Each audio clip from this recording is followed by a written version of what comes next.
Patterns influencing the rate of a chemical reaction. രാസപ്രവർത്തന വേഗത്തെ സ്വാധീനിക്കുന്ന ഘടകങ്ങൾ. 1. നേച്ചർ ഓഫ് റിയാക്റ്റൻസ്, അഭികാര്യങ്ങളുടെ സ്വഭാവം. നമ്മൾ ഉപയോഗിക്കുന്ന അഭികാര്യങ്ങൾ റിയാക്റ്റൻസിൻ്റെ സ്വഭാവം അനുസരിച്ച് അതിൻ്റെ പ്രവർത്തനശേഷി റിയാക്ഷൻ റേറ്റ് വ്യത്യസ്തമായിരിക്കും. ഒരു ഉദാഹരണം നോക്കാം. 3 ടെസ്റ്റുകളിലായിട്ട് നേർപ്പിച്ച ഹൈഡ്രോക്ലോറിക് ആസിഡ് തുല്യ വ്യാപ്തിയുള്ള ഡയലൂട്ട് HCl ആസിഡ് എടുക്കുക. അതിലേക്ക് ഒരേ വലിപ്പമുള്ള കോപ്പർ, സിങ്ക്, മഗ്നീഷ്യം കഷ്ണങ്ങൾ ഇടുക. എന്നിട്ട് അവിടെ നടക്കുന്ന റിയാക്ഷൻ എങ്ങനെയാണെന്ന് നോക്കുക. മഗ്നീഷ്യം ഇട്ട ടെസ്റ്റ് ട്യൂബിൽ നമുക്ക് കാണാം അവിടെ പെട്ടെന്നാണ് റിയാക്ഷൻ നടക്കുന്നത്. വിഗറസ് റിയാക്ഷൻ ആണ് അവിടെ നടക്കുന്നത്. അങ്ങനെ ഹൈഡ്രജൻ ഗ്യാസും മഗ്നീഷ്യം ക്ലോറൈഡും ഉണ്ടാകും. സിങ്ക് കഷ്ണം ഇട്ട ടെസ്റ്റ് ട്യൂബ് നോക്കുകയാണെങ്കിൽ അവിടെ പതുക്കെയാണ് ഹൈഡ്രോക്ലോറിക് ആസിഡുമായിട്ട് റിയാക്ട് ചെയ്യുന്നത്. അങ്ങനെ അവിടെ ഹൈഡ്രജൻ ഗ്യാസും സിങ്ക് ക്ലോറൈഡും ഫോം ചെയ്യുന്നുണ്ട്. പക്ഷേ മഗ്നീഷ്യം വെച്ച് കമ്പയർ ചെയ്യുമ്പോൾ അത് ഒരു സ്ലോവർ റിയാക്ഷനാണ്. കോപ്പർ ഇട്ട ടെസ്റ്റ് ട്യൂബ് നോക്കുകയാണെങ്കിൽ അവർ റിയാക്ഷൻ നടക്കത്തില്ല നോർമൽ കണ്ടീഷനിൽ. കാരണം കോപ്പർ എന്ന് പറയുന്ന ഒരു ലെസ് റിയാക്റ്റീവായിട്ടുള്ള പ്രതികരണശേഷി വളരെ കുറവുള്ള ഒരു മെറ്റലാണ്. അപ്പോൾ നമ്മൾ ഇവിടെ ഒരേ സൈസിലുള്ള ഒരേ വലുപ്പത്തിലുള്ള മെറ്റൽസ് ആയിരുന്നു എടുത്തത്.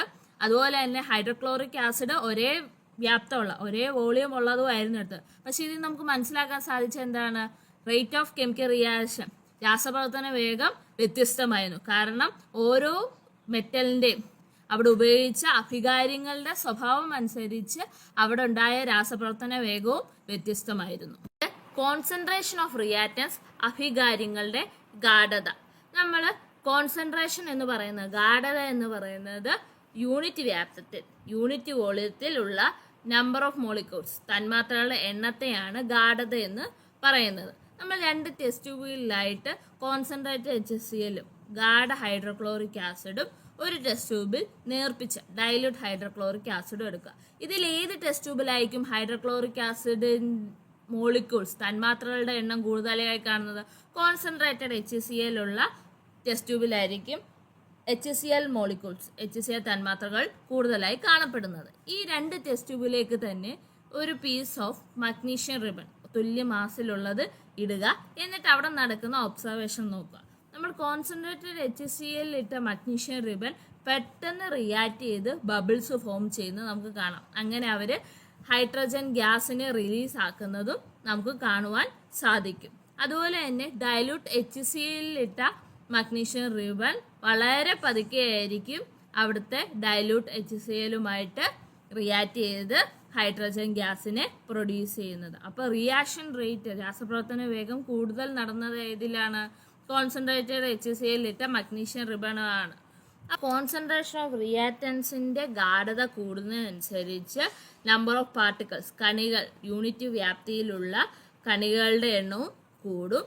അങ്ങനെ എഫക്റ്റീവ് കൊളിഷൻ, അഭികാര്യ തന്മാത്രകൾ തമ്മിലുള്ള കൂട്ടിമുട്ടലുകളും കൂടും, എഫക്റ്റീവ് കൊളിഷനും കൂടും. അങ്ങനെ രാസപ്രവർത്തന വേഗത്തിൽ നടക്കും. Speed of the chemical reaction increase. 3. Surface area of reactants, അഭികാര്യങ്ങളുടെ പ്രതല പരപ്പളവ്.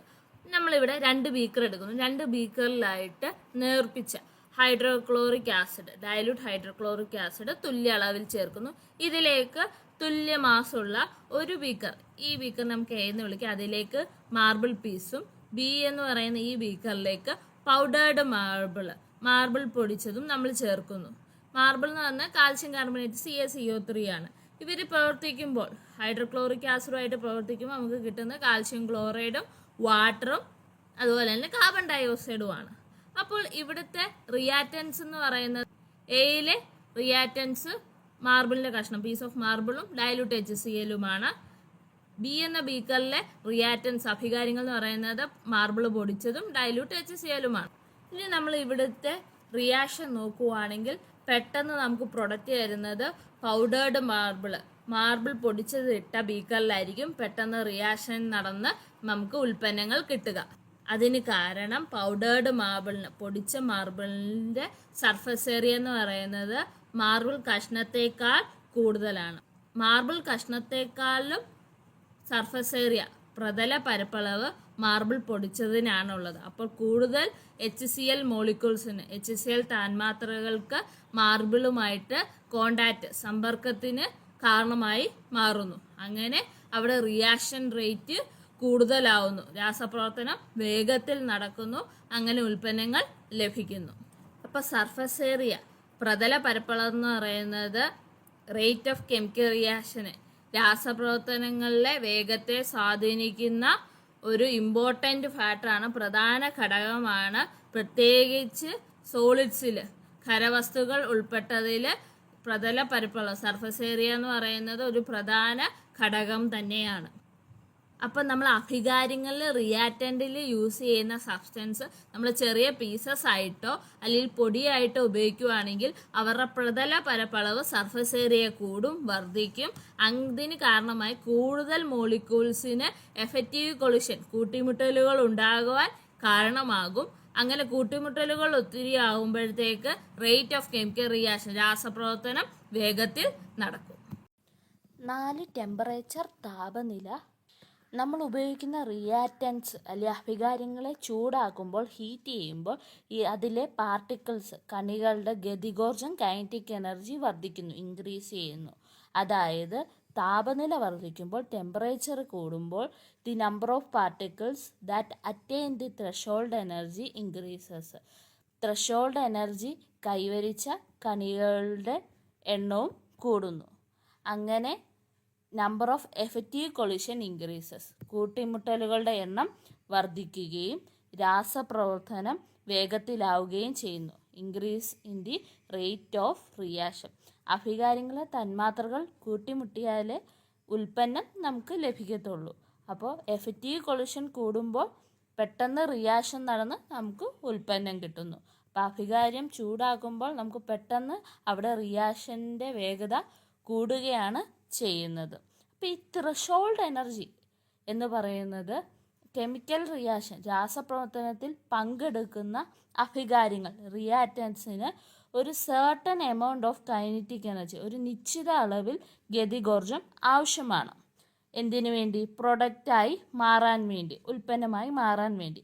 ഈ എനർജിയെയാണ് ത്രെഷോൾഡ് എനർജി എന്ന് വിളിക്കുന്നത്. നമുക്ക് ഉദാഹരണം നോക്കാം. ഒരു ടെസ്റ്റ് ട്യൂബിൽ അമോണിയം ക്ലോറൈഡ് NH4Cl എടുക്കുക. അതിലേക്ക് വേറൊരു ടെസ്റ്റ് ട്യൂബിൽ 2 ml സോഡിയം ഹൈഡ്രോക്സൈഡ് എടുത്ത് വെച്ചിരുന്നത് ആഡ് ചെയ്യുക. അപ്പോൾ നമുക്ക് കിട്ടുന്ന പ്രൊഡക്റ്റ് എന്ന് പറയുന്നത് സോഡിയം ക്ലോറൈഡ്, വാട്ടർ, അമോണിയ ഗ്യാസുമാണ്, അമോണിയ വാതകവുമാണ്. ആ ടെസ്റ്റ് ട്യൂബിൻ്റെ വായുഭാഗത്ത് നിന്ന് നമ്മുടെ മൂക്കിലേക്ക് വായു വരുന്ന തരത്തിൽ കൈ വീശി നോക്കുക. അപ്പോൾ നമുക്ക് അമോണിയയുടെ സ്മെല്ല് നമുക്ക് അനുഭവപ്പെടും. എന്നിട്ട് പിന്നെ ഈ ടെസ്റ്റ് ട്യൂബ് ഒന്ന് നല്ല രീതിയിൽ ചൂടാക്കിയിട്ട് ആ സ്മെല്ല് ഒന്നുകൂടെ നമ്മൾ ചെക്ക് ചെയ്യുമ്പോഴത്തേക്ക്, പരിശോധിക്കുമ്പോഴത്തേക്ക് നമുക്ക് നല്ല രൂക്ഷമായ ഗന്ധമായിരിക്കും അമോണിയയുടെ നമുക്ക് അനുഭവപ്പെടുന്നത്. പഞ്ചൻ്റ് സ്മെൽ ഓഫ് അമോണിയ ആയിരിക്കും ഒബ്റ്റെയിൻ ചെയ്യുന്നത്. അപ്പോൾ ടെസ്റ്റ് ട്യൂബ് ഹീറ്റ് ചെയ്യുമ്പോൾ പെട്ടെന്ന് റിയാക്ഷൻ നടക്കുകയും അപ്പോൾ നമുക്ക് എന്താണ്, സ്മെല്ല് കൂടുതലായി നമുക്ക് അനുഭവപ്പെടാൻ കാരണമാണ്. അപ്പോൾ ടെമ്പറേച്ചർ കൂടുന്നതനുസരിച്ച് റേറ്റ് ഓഫ് റിയാക്ഷൻ കൂടുകയും അല്ലെങ്കിൽ രാസപ്രവർത്തനം വേഗത്തിലാവുകയും ചെയ്യും. എഫക്റ്റ് ഓഫ് കാറ്റലിസ്റ്റ്, ഉൾപ്രേരകങ്ങളുടെ സ്വാധീനം. നമ്മളൊരു രാസപ്രവർത്തനത്തിൽ ഉപയോഗിക്കുന്ന ഉൾപ്രേരകം അല്ലെങ്കിൽ കാറ്റലിസ്റ്റ് എന്ന് പറയുന്നത് റേറ്റ് ഓഫ് കെമിക്കൽ റിയാക്ഷനെ കൂട്ടുവാൻ, രാസപ്രവർത്തനം വേഗത്തിലാക്കുകയും ചെയ്യും. Without themself undergoing any permanent, അവർക്ക് പ്രത്യേക മാറ്റങ്ങളോ ചേഞ്ചസോ ഒന്നും വരുത്താതെ റേറ്റ് ഓഫ് കെമിക്കൽ റിയാക്ഷൻ, രാസപ്രവർത്തനം വേഗത്തിലാക്കുന്ന പദാർത്ഥമാണ് കാറ്റലിസ്റ്റുകൾ അല്ലെങ്കിൽ ഉൾപ്രേരകങ്ങൾ എന്ന് പറയുന്നത്. Substance that increase the rate of chemical reaction without themself undergoing any permanent chemical change are called catalyst. സ്ഥിരമായ രാസമാറ്റത്തിന് സ്വയം വിധേയമാകാതെ രാസപ്രവർത്തന വേഗം വർദ്ധിപ്പിക്കുന്ന പദാർത്ഥങ്ങളെ ഉൾപ്രേരകങ്ങൾ എന്ന് പറയുന്നു. ഒരു ബോയിലിംഗ് ട്യൂബിലേക്ക് കുറച്ച് ഹൈഡ്രജൻ പെറോക്സൈഡ് ലൈനി എടുക്കുക. എന്നിട്ട് ആ ബോയിലിംഗ് ട്യൂബിൻ്റെ ഉള്ളിലേക്ക് എരിയുന്ന ഒരു ചന്ദനത്തിരി കാണിക്കുക. അപ്പോൾ ഒരു ചെറിയ രീതിയിൽ അവിടുന്ന് റിലീസാവുന്ന, അവിടെ സ്വതന്ത്രമാക്കപ്പെടുന്ന ഓക്സിജൻ വാതകം മൂലം അത് കത്തുന്നതായിട്ട് നമുക്ക് കാണാം. ഇനി ഇതിലേക്ക് തന്നെ, ഈ ബോയിലിംഗ് ട്യൂബിലേക്ക് തന്നെ നമ്മൾ മാഗ്നീസ് ഡയോക്സൈഡ് എന്ന് പറയുന്നത് കുറച്ചിട്ട് കൊടുക്കുന്നു. പിന്നീടും നമ്മൾ കത്തിച്ച ഒരു ചന്ദനത്തിരി ആ ട്യൂബിലേക്ക് പിന്നീടും കാണിക്കുമ്പോഴത്തേക്ക് നമുക്ക് കാണാൻ സാധിക്കുന്നത് ആ ചന്ദനത്തിരി നല്ല രീതിയിൽ ജ്വലിക്കുന്നതായിട്ട്, കത്തുന്നതായിട്ട് നമുക്ക് കാണാൻ സാധിക്കും. അപ്പോൾ ഇവിടെ മാഗ്നീസ് ഡയോക്സൈഡ് എന്ന് പറയുന്നത് ഒരു കാറ്റലിസ്റ്റ് ആണ്. ആ കാറ്റലിസ്റ്റ് ഉൾപ്രേരകമാണ്. അതിനെ നല്ല രീതിയിൽ ജ്വലിക്കുവാൻ, കമ്പസ്റ്റൻ ചെയ്യുവാൻ സാധിച്ചത്. ഇവിടെ ഹൈഡ്രജൻ പെറോക്സൈഡിൻ്റെ വിഘടന വേഗം വർദ്ധിച്ച് കൂടുതൽ ഓക്സിജൻ പുറത്തു വരുന്നതായിട്ട് നമുക്ക് കാണാം. Rate of decomposition hydrogen peroxide increases. അങ്ങനെ മോർ ഓക്സിജൻ ഇവിടെ റിലീസാവും. അപ്പോൾ ഈ മോർ ഓക്സിജനെ റിലീസ് ആക്കാൻ വേണ്ടി അവിടെ ഡീകമ്പോസിഷന് സഹായിച്ച സബ്സ്റ്റൻസ് ആണ്, പദാർത്ഥമാണ് മാഗ്നീസ് ഡയോക്സൈഡ്. ഈ മാഗ്നീസ് ഡയോക്സൈഡ് നമ്മൾ അവസാനം ഫിൽറ്റർ ചെയ്യുമ്പോൾ നമ്മൾ എത്ര അളവിലും ഗുണത്തിലുമാണ് അവയെ ഇട്ടത്, ക്വാണ്ടിറ്റിയിലും ക്വാളിറ്റിയിലുമാണ് ഇട്ടത്, ആ ഫിൽറ്റർ പേപ്പർ അത്രയും തന്നെ നമുക്ക് അവസാനം റിയാക്ഷൻ കഴിഞ്ഞും കാറ്റലിസ്റ്റുകളെ കിട്ടുക തന്നെ ചെയ്യും.